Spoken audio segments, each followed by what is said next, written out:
두 남자의 굵고 화끈한 정치 토크 직설. 네, 수요일을 장식해주는 직설 시간인데요.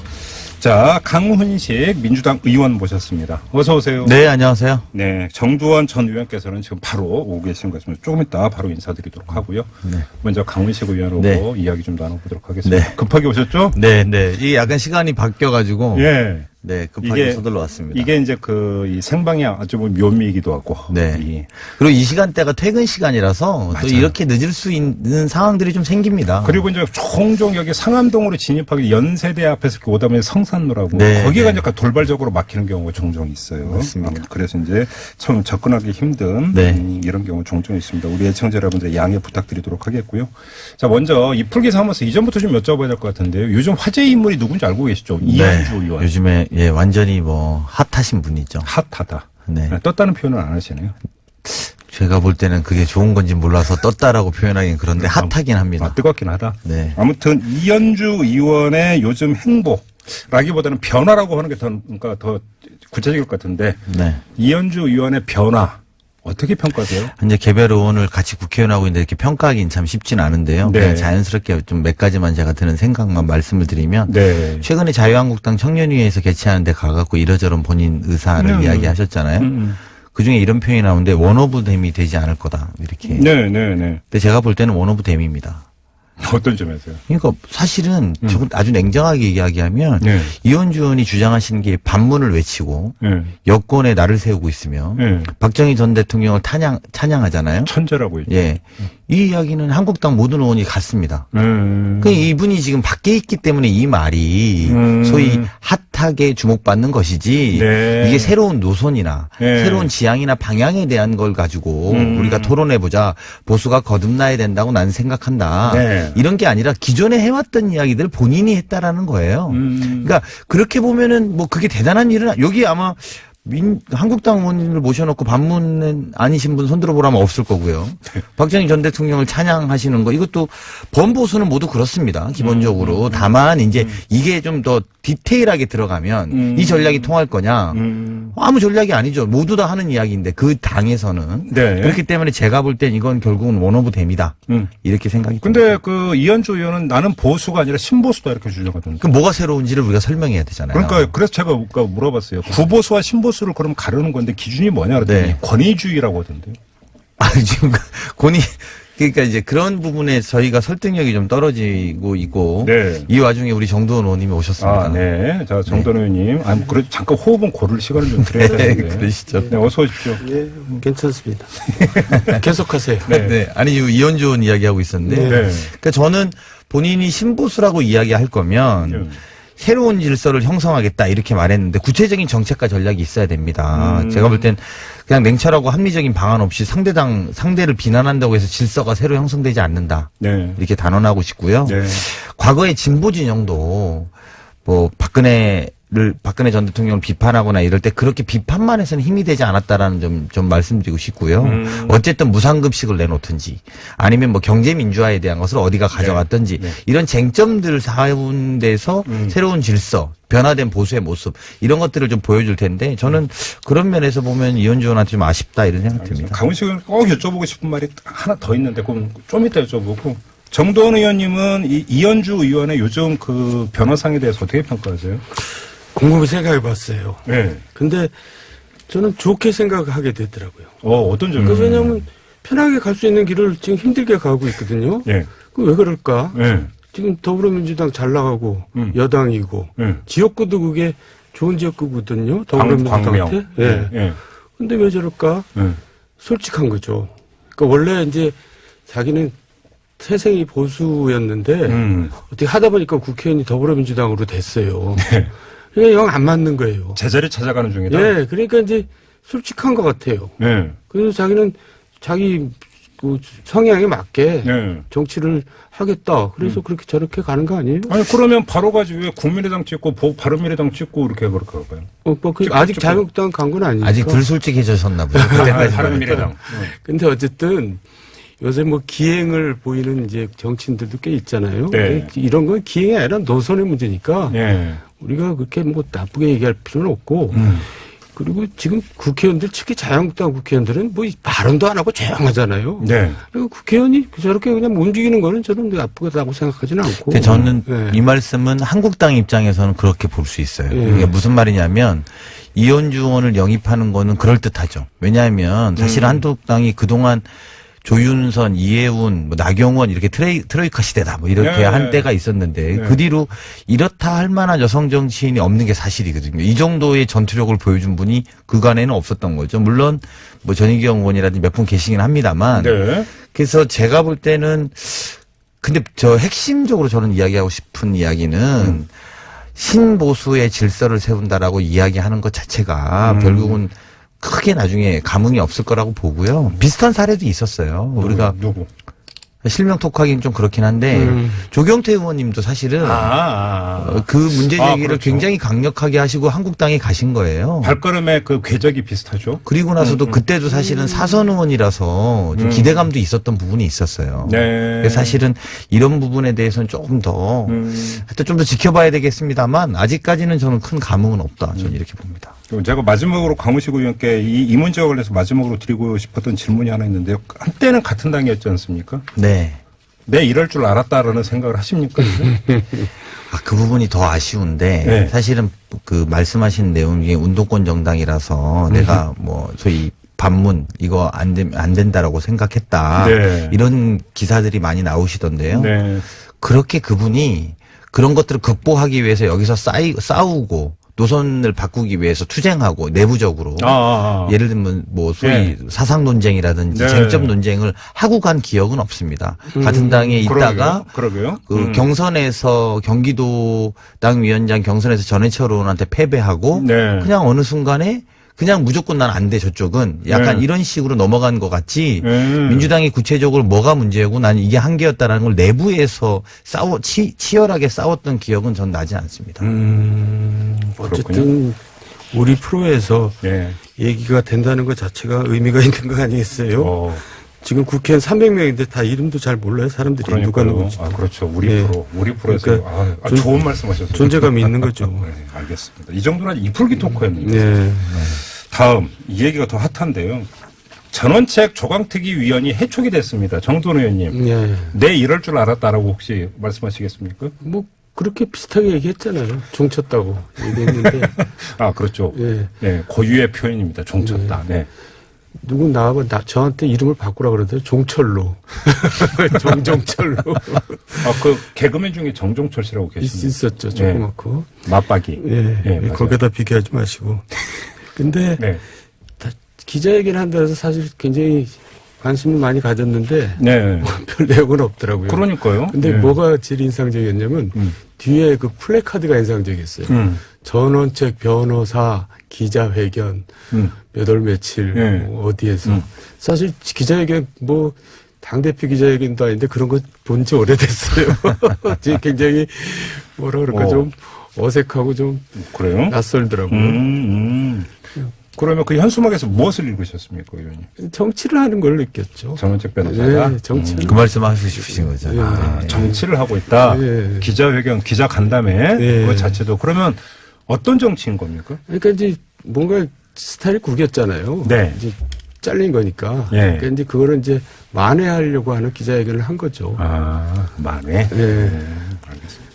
근데 아무튼 그 언론은 어떻게 묘사를 하고 있냐면 김병준 비대위원장과 전원책 조강특위 위원 간의 대립구도라고 하는 프레임 속에서 이제 그 며칠을 보도를 했고 그 끝에 해촉, 문자 해촉 이렇게 이제 귀결이 됐던 거 아닙니까? 그럼 문제의 본질이 정말 김병준 비대위원장과의 갈등 그리고 그 갈등의 핵심이었던 전대 일정 이것이었는가? 어떻게 봐야 되는 겁니까? 강훈식 의원님은 어떻게 진단하세요? 근데 우리가 사실 김병준 비대위원장 처음에 이제 비대위원장 오실 때 제가 자기 정치 하실 거라고 이야기를 했었고 또 전원책 변호사도 사실 방금 우리 정도원 의원님 말씀대로 자기 정치를 하시면서 이 간극이 좁혀지지 않은 거죠. 결과적으로 보면. 저는 근데 이 뒤에 일어날 일은 한국당의 굉장히 극렬하게 분열할 가능성이 높아졌다. 저는 이렇게 생각합니다. 오, 그래요? 이게 계기가 돼서 사실은 소위 친박계가 소위 그 지금까지 머리를 숙이고 있다가 이제 다시 모이기 시작하는 계기가 됐거든요. 그렇죠. 이게 빌미가 됐습니다. 이게 빌미가 됐고 예. 이제는 누가 옳고 그르고의 의미가 없어진 상황이 돼버린 거죠. 혁신한다더니 혁신이 안 됐느냐 이 책임론으로 넘어가는 단계거든요. 그리고 어쨌든 가장 외부에서 들어온 즉 외부적 시각이 굉장히 가장 그러니까 전원책 변호사에 대한 뭐 옳고 그름 호불호를 떠나서 네. 가장 외부적인 사람이 들어왔는데 이분이 여기는 안 된다 이렇게 하고 이제 정리하고 나간 거잖아요. 예. 그럼 이 부분을 서로 각자들 해석하면서 이 싸움이 앞으로 남은 원내대표라 전당대회 선거, 원내대표 선거, 전당대회 선거에 치열하게 붙을 가능성이 높아 보인다. 이렇게 그래요. 그러니까 정도는 의원은 어떻게 보세요? 예, 두 분이 언어가 다른 분이에요. 그러니까 이제 김병준 비대위원장은 이제 보수 쪽으로 와 있지만은 뭐 저는 개혁 보수라는 걸 별로 안 좋아하는데 하여간 좀 전향적인 그런 입장인데 네. 전원책 변호사는 이제 그동안 얘기한 걸 보면은 강경 보수 옛날 그런 보수 네네. 쪽에 있는 것 같고 예. 또 이제 생리상도 안 맞는 것 같아요. 그래요? 전원책 변호사가 뭐든지 자기가 다 해야 되는 것 같은 그런 스타일인 것 같아요. 네네. 근데 이제 역할은 한정돼 있잖아요. 그러니까 이제 내일 수능 시험이지만 지난번에 얘기했나? 아니 저 국어 시험만 출제를 했더니 수학도 내고 영어도 내고 사탐, 과탐 다 문제를 내고 앉아 있는 거예요. 네. 그러니까 이건 뭐냐? 그랬더니 이제 수능 일자도 바꾸자 이러고 나온 거죠. 그거는 사실 전원책 변호사가? 예, 예. 그러니까 그거는 사실 받아들이기가 힘든 거죠. 근데 재미난 현상이 전원책 변호사가 그 조강특위 위원회에서 해촉이 되고 나서 또 어떤 이야기냐면 이제 김병준 비대위원장도 나가라. 나오죠. 이 이야기가 나오고 있습니다. 이건 어떻게 이건 어떻게 그 해석을 해야 되는 겁니까? 그러니까 움직임을? 이게 과거에 홍준표 대표 시절에 홍준표 대표와 또 다른 분들의 이 갈등 양상이 네. 김병준 비대위원장과 전원책 변호사로 표출된 거지 사실은 이 안에는 곧 밑에 다 있는 문제인 거죠. 결국 문제의 본질은 친박 대 비박이라는 그 구도가 그렇습니다. 그대로 살아있고 이제 이게 고스란히 그 개파 싸움이 다시 그대로 드러날 어느 거다. 정도는 친박이 머리를 숙이고 숨을 죽이고 있던 국면에서 이제 네. 숨 죽일 필요 없다. 더 이상 그리고 이 더 숨 죽이면 원내대표 선거와 당대표 선거에서 그냥 밀려날 가능성이 있으니까 머리를 들자 이렇게 하고 이제 드러난 거죠. 그래요.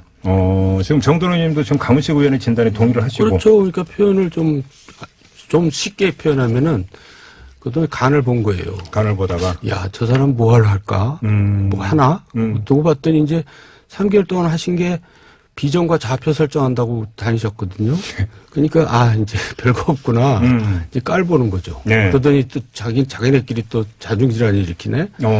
그래가지고 제가 볼 때는 이제 파장 분위기예요, 비대위가. 그러면 비대위는 사실상 그러니까 힘을 잃어가고 있다고 그러면 그러니까 그렇게 중간 정리를 한다 치고 원내대표 경선이 있고 뭐 비대위 일정 되면 2월쯤에 이제 당대표 경선이 있게 되는 것 아니겠습니까? 그럼 궁극적으로 당대표 경선까지 가서 그러니까 두 개파가 그러니까 정말로 치열하게 싸우면 그 싸움의 끝은 어떻게 되는 겁니까? 그럼에도 불구하고 이 싸움의 어떤 후유증을 치료하면서 공존은 하는 겁니까? 쪼개지는 겁니까? 절대 안 쪼개지죠. 안 쪼개진다? 예, 벌써 쪼개졌다가 네. 이게 아닌가 봐요. 그러고 다시 다 돌아왔는데 누가 쪼개지겠어요. 지금도 어려운데 쪼개지면 이제 더 어려워지는데 그러면 누가 이제 나갈 사람은 없고. 한 집안 그러니까 한 지붕 두 집안. 이렇게 계속 시끄러울수록 네. 이현주 의원 같은 사람이 더 핫해지는 거죠. 오. 밖에서 그러지 말고 신보수를 만듭시다. 막 네. 이렇게 이야기하니까 저기가 신선해 보이거든요. 오히려. 예. 물론 그분도 들어오면 아까 제가 말씀드렸지만 어느 순간에 선택을 해야 되겠지만 근데 밖에서 보면은 그러니까 지금 요즘에 그 이현주 의원이 핫한 네. 예를 들면 유튜브나 이런 데서 굉장히 핫한 이유가 사실 저는 그런 보수들의 답답함이 있다고 저는 봅니다. 이 안에서 집안 싸움 하는 게 아니라 그러니까요. 뭘 좀 묶어서 뭘 좀 해보길 바라는데 전혀 내용은 없습니다만 이현주 의원은 그 주장은 하고 있는 거거든요. 근데 이제 어제 저희가 바른미래당의 이준석 최고위원하고 인터뷰를 했는데 이준석 최고위원이 이제 재미난 이야기를 하던데 지금 보수에 두 종류가 있다. 이른바 애국보수고 개혁보수가 있는데 애국보수와 개혁보수의 사이가 너무 안 좋다. 근데 지금 이현주 의원은 이 두 보수를 아우르려고 생각할지 모르겠지만 사실은 눈치보기다. 라고 하면서 이 두 보수 세력을 아우르기가 힘들다라고 아주 단언 비슷하게 하던데 정도원 님은 어떻게 생각하세요? 그렇지 않아요. 아니에요? 도로 새누리당으로 가긴 하지만 쪼개지진 않고 서로 당권 경쟁하는 거예요. 늘 어떤 당에서도 있는 거고. 네. 오히려 그게 또 새롭게 국민들한테 관심을 갖게 만들 수도 근데 있어요. 이준석 최고의 어떤 이야기에 따르면 그 새누리 아니 그 자유한국당 안에 있는 개혁보수가 아니라 바른미래당에 있는 어떤 그 의원들을 개혁보수 이렇게 이제 자평하는 것 같던데. 예, 그래도 결국 총선 앞두고 이제 바른미래당은 없어지고 그 사람들이 다시 이쪽으로 오겠죠. 그래요. 이제 요럴 때 나오는 게 대선 주자죠. 그러니까 유력한 대선 주자가 있으면 이 문제들을 좀 정리하는 데 수월해지는데 현재는 그게 없으니까 바로 제가 여쭤보려고 했던 게 그건데 네. 그러면 정말 친박도 친박 나름대로 비박도 비박 나름대로 내년 그 당대표 경선에서 총력전을 펼친다면 그 당대표 경선이 결국은 차기 구도까지 그 겸하면서 성격이 겹치면서 어떤 그 거의 진검승부로 갈 가능성이 있는 이걸 여쭤보려고 했는데 그렇게 갈 수 있다는 얘기가 되는 거예요? 어떻게 되나요? 저는 그렇게 보지 않고요. 네. 결국 누가 되든 별로 상관없어요. 국민들이 볼 때는 네. 결국 옛날로 돌아갔네. 그리고 누가 됐네. 뭐 이 정도지. 그 뭐 거기에 대해서 그냥 국민들이 무슨 관심이 결국 뭐 옛날이랑 똑같구나. 그 정도지 무슨 그게 큰 의미를 가질 것 같지는 않고. 네. 그건 지금 강원식 의원 얘기 때문에 그래요. 차기가 가능한 지도자가 없기 때문에 누가 돼도 상관없어요. 국민들이 볼 때는. 황교안 전 총리. 네.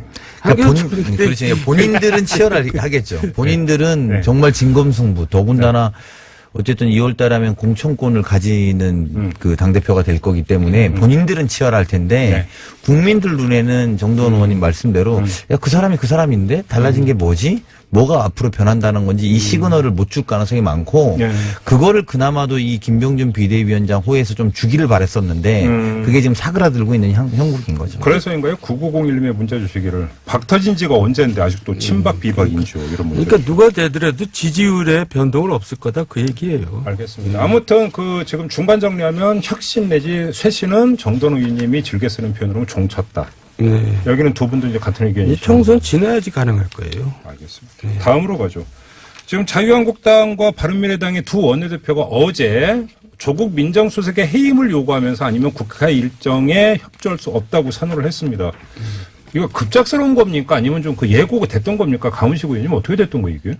우리 지난주에도 지지난주인가요? 네. 이야기를 했었는데 민정수석 해임하고 또 채용비리 국정조사 네. 이거를 수용하면 정상적인 국회 일정에 참여하겠다. 정상적 국회 일정 참여를 조건으로 걸었어요. 네. 전 그게 정말 웃긴 거라고 저는 개인적으로 생각하는데요. 네. 저는 이제 안타까운 건 제가 지난번에 이 합의가 정말 중요하다. 그리고 우리가 이 합의에 주목해야 되고 잘 돼야 된다라는 어떤 희망 같은 말씀을 드렸잖아요. 네. 근데 사실 이게 예측은 됐던 거예요. 그래요? 어떤 의미로 보면. 그러니까 저는 이제 왜 그럼에도 불구하고 이것을 의미 있게 좀 우리가 관심 갖고 봐야 된다고 이야기했냐면 합의문에 이미 네. 취업비리 근절 또 원전 산업의 경쟁력 유지 이런 것들이 담겨 있습니다. 이거는 보수 야당들이 문제 제기했던 거거든요. 이게 이제 여야정 협의체에서 예, 여야정 상설협의체에서 합의문 나왔던 12가지. 근데 지금 이거를 전제 조건으로 이거를 하기 전에 민정수석 해임하고 채용비리 국정조사를 해야 정상적으로 참여하겠다는 정도인데 네. 이게 사실은 좀 거슬러 올라가면 작년 9월에 여야정 합의체 논의가 처음 시작됩니다. 네, 작년 9월에 네, 1년 정도 넘었죠. 네. 근데 그때도 문 대통령하고 여야 사당 대표는 협의체 구성에 공동 발표문에 담았는데 한국당은 빠집니다. 그럼 이제 이렇게 되면 어떻게 되냐면 결론적으로 한국당은 처음부터 할 생각이 없었던 거예요. 처음부터. 왜냐하면 이 명분이 크다고 느끼면 저는 동의할 수 있습니다. 야당으로서는 이렇게 싸워야 된다라고. 근데 지금 전혀 마음이 없었는데 지난번에도 사당하고 같이 했는데 이번에도 그러면 한국당 패싱이 두려웠던 나머지 합의문은 들어가고 바른미래당이 같이 서준이 이건 이러면 되겠다. 네. 이렇게 하고 지금 저는 나온 거다. 위장 합의가 결과적으로 드러난 거다. 그러니까 여야정 국정 상설 협의체에서 합의 자체가 위장 합의였다. 네, 저는 그렇게 생각합니다. 한국당이 위장 합의다. 정도는 의원님 어떻게 보세요? 그때까지만 해도 진심이 있었겠죠. 네. 근데 이제 마음이 바뀌는 건데 사실 지금까지 여야정 협의체가 잘 돼 본 적은 없거든요. 그러니까 이제 여당 뜻대로 가는 거를 놔둘 수가 없다 이거지. 발목을 잡는다 표현이 이제 뭐 쓰는 표현이지만 예. 여당이 한 대로 다 놔두면 우리가 무슨 존재 가치가 있느냐 이렇게 되는 건데 예. 그러기에는 좀 명분이 그렇게 썩 센 게 아니죠. 세지가 않아요. 그러면 지금 이제 어떤 이야기가 나오고 있냐면 자유한국당 그렇다 치더라도 바른미래당 김관영 원내대표 관련해서 이제 그 여야정 협의체 때 이제 후임 인사와 관련해서 김수현 당시 수석이죠. 실장이 된 콩남 이 카드는 안 됩니다라고 이야기까지 했는데 무시당했다. 김수현 청와대 수석. 그렇죠. 네. 그러니까 두 번째는 뭐냐면 조명래 그러니까 환경부 장관 안 된다고 했는데 임명을 강행했다. 네. 여기 조명래 환경부 장관이 안 된다는 이유는 뭐였죠? 그러니까 뭐 개인적으로 여러 가지 문제가 있었고 실제 기준에 안 맞는데 네. 그래서 오늘 그거를 청와대에서 이제 방금 말씀하신 것처럼 저는 청와대에서 오늘 유장 전입에 관련돼서 유은혜 조명래 등 7대 원칙 위배는 아니다라는 설명을 합니다. 네. 이건 무슨 말이냐면 네. 오해하지 마십시오 바른미래당. 저희가 그 원칙을 지켜서 하고 있습니다라는 거를 설명을 다시 했다는 거고요. 이 대목에 약간 좀 주목해 볼 필요가 있다. 그래요? 그래서 조명래 장관에 대해서 청와대도 그 지금 이 선재의 국회 보이콧에 관련된 국회 보이콧 시사죠 정확하게는 시사와 관련해서 그거 오해하지 말라라고 오늘 5시 17분에 기사로 보도가 났어요. 청와대 입장이. 그래요? 그러니까 이제 이런 것들을 좀 오해를 좀 풀어주셨으면 하는 게 좋겠다 이런 거고요. 그것 말고 이제 사실은 제가 볼 때는 이 명분이 좀 강하려면 네. 사실 조국 수석, 민정수석 가지고 우리가 지난번에도 그런 이야기 잠깐 했습니다만 지금 국회 안 들어오는 게 국민들한테는 우병우 민정수석도 한 말을 안 하다가 지금 이런 이야기 하면 약간 안 믿어지는 거죠. 그리고 두 번째는 청와대 인사만큼은 대통령 권한 아닙니까? 네. 무슨 장관 인사에 대해서는 여야가 합의하는 게 순리입니다만 그거는 뭐 김수현 수석이 안 된다 이렇게 할 권한은 약간 아닌 것 같고요. 예. 장관 문제에 대해서는 말이 됩니다. 근데 그것도 조명래에 대해서는 이례적으로 청와대가 저희가 인사기준 7대 기준 지켜서 한 겁니다라는 거를 보고하는 이유도 네. 한번 바른미래당은 한번 생각해 주셨으면 하는 생각입니다. 그럼 두 분도 그 지금 두 당의 어떤 이런 것 자체가 그 명분이 조금 부족한 2% 부족한 이런 거라고 평가하세요? 네, 일단 거기에 동의하고 네. 그 대신에 이제 인사 문제는 이 문재인 정부에서 좀 국회에서 처리를 하지 않은 인준 처리를 하지 않은 채 임명한 경우가 이제 굉장히 가지수가 너무 많아졌어요. 네네. 박근혜 정부 전체 숫자가 만큼 지금 육박한다는 거 아니에요? 그런 거요? 예, 그러니까 너무 국회를 무시하는 거 아니냐 그런데 한편 생각하면은 인사청문회가 결국 국민의 민심이 이제 흉흉해질 때 이제 그게 대통령이 걷어들이게 되거든요. 근데 그렇죠. 그 정도까지 간 적은 또 없어요. 그러니까 제 얘기는 예. 야당이 민심을 얻고 정치를 해야 되는데 뭐 하나 똑 부러지게 딱 잡고 칠 거 쳐야 되는데 화력이 떨어진다. 그냥 이거나 저거나 잡고 그냥 아무거나 흔드니까 별로 효과도 없고 예. 별로 국민들한테 호응도 못 얻는 것 같아요. 그러니까요. 예. 그러니까 저도 그런 얘기인데 야당의 그 총질법은 저격이어야지 난사가 되면 안 된다. 좀. 이제 정확한데. 혹시 나중에 혹시 다른 방송에서 하시면 꼭 그 저작권료를 좀 발표해 주시기 바랍니다. 예, 근데 진행자가 뭐 이렇게 다. 아니 근데 또 진행자. 우리 정도원 의원님 말씀에 약간 더 붙여서 추가로 말하면 제가 이제 전략기획위원장에게 여론조사들을 보잖아요. 네. 그래서 제가 한번 그런 이야기 드린 적이 있는데 반대를 해서 야당의 포인트가 쌓일 때가 있습니다. 반대만 해도. 그렇죠. 그거는 굉장히 비토가 높고 모든 게 그쪽으로 귀결될 때입니다. 음. 근데 지금 그런 정도 수준은 아니거든요. 그러니까 계속 반대만 하면 진짜 자기를 돌아보지 않고 반대만 하면 거기에 오히려 네. 정치 자체에 혐오가 있다. 이런 것도 좀 한번 우려의 말씀을 그럼 전달하고 마지막으로 짧게 아무튼 두 당은 뭐 국회 일정 보이콧까지 선언을 했는데 그렇게까지는 못 갈 거다 이렇게 그 전망을 하세요, 정돈 의원님? 결국은 이제 시한이 있잖아요. 예산 시한이 있으니까 그 안에 또 다시 또 얘기를 저는 하겠죠. 보이콧 할 수 있다고 봅니다. 한국당이. 한국당이? 예, 아니, 한국당이 보이콧을 보이콧할 수 있다. 하면은 정부 원하는 대로 통과시킨다는 건데 그러니까. 예. 그렇게 또 할 수는 없죠. 알겠습니다. 네. 아무튼 좀 순탄하게 가나 했는데 그것도 아니더군요. 자, 이렇게 직설 마무리하고 두 분하고 인사 나누겠습니다. 강훈식 민주당 의원, 정두환 전 의원 두 분과 함께 했습니다. 고맙습니다. 네, 고맙습니다.